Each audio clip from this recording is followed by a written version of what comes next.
Hello everybody, welcome to E Prime. For this evening, I am Daedran.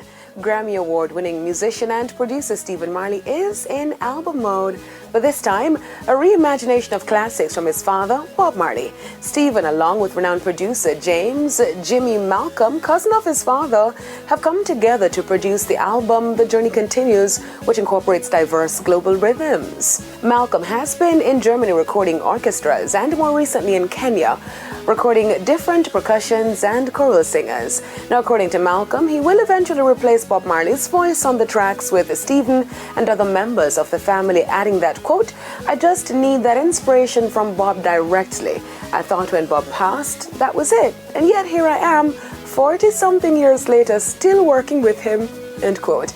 The album is said to have anywhere between 12 to 16 tracks and is due out this year.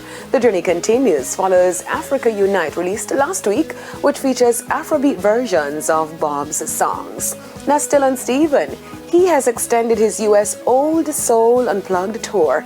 The tour sees added dates this autumn, starting September 9 in Illinois and running until October in Atlanta. The tour, with a special guest Mike Love on selected dates, is expected to add even more stops.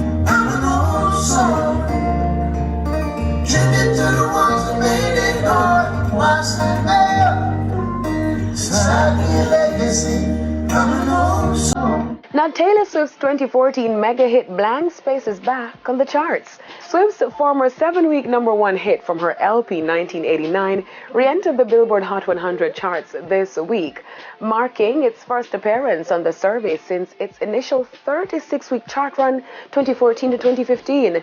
Luminate backs the numbers, revealing that the single re-enters with over 8 million US streams and over 4 million radio play audience impressions. The track will see even more life as it is on her 1989 Taylor's version, the re-recorded album set for release in October. Swift's charting successes are attributed to her successful The Eras tour, which has already announced 2024 dates in US and Canada.